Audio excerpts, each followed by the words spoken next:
సంవత్సరం నుంచి పాఠశాలలు ప్రారంభించే ముందర తల్లికి వందనం అనే కార్యక్రమం అమలు చేస్తాం. పాఠశాలలు ప్రారంభమయ్యే లోపల తప్పనిసరిగా తల్లికి వందనం అనే డబ్బులు మేము తల్లికి అందజేస్తాం. ఈ జగన్మోహన్ రెడ్డి నుంచి ప్రజల్లోనే ఉంటాను అని చెప్పి చెప్తున్నారు. కొంచెం ఆయన ప్రజల్లో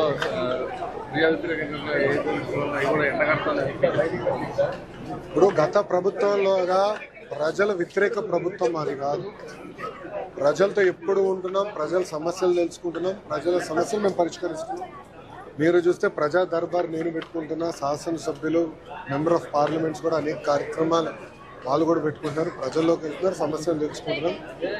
మనందరం అర్థం చేసుకోవాలి ఏంటంటే రాష్ట్రం ఆర్థిక ఇబ్బందుల్లో గత ప్రభుత్వం చేసిన అప్పుల వల్ల ఈరోజు వడ్డీ విపరీతంగా పెరిగింది. దాదాపు 4,000 కోట్ల నెలకి డెఫిసిట్లో మన ప్రభుత్వం నడుస్తుంది. సో ఇచ్చిన ప్రతి హామీని నిలబెట్టుకోవాలన్న లక్ష్యంతో మేము పనిచేస్తున్నాం. మీరు చూస్తే భారతదేశంలో ఎక్కడ లేని విధంగా పెన్షన్ 4,000 రూపాయలు అందజేస్తున్నాం, వికలాంగులకు 6,000 రూపాయలు అందజేస్తున్నాం. భారతదేశంలో ఏ రాష్ట్రం చేయట్లేదు. అన్న క్యాంటీన్ మూసేసిన అన్న క్యాంటీన్ తెరిచి మళ్ళీ మేము ప్రారంభించాం. ఉచిత గ్యాస్ పథకం కూడా 3 గ్యాస్ సిలిండర్లు ఏదైతే హామీ ఇచ్చాం అది కూడా అమలు చేస్తాం. అట్లా ఇచ్చిన ప్రతి హామీ ఒక పద్ధతి ప్రకారం నెరవేర్చుకుంటూ వెళ్తాం.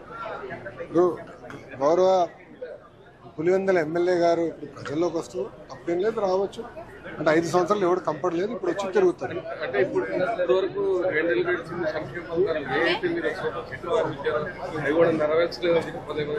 ఆల్రెడీ అయిపోయి 3 చేసాం, మిగతా కూడా చేస్తున్నాం. నాకు ఎలాంటి సందేహం లేదు.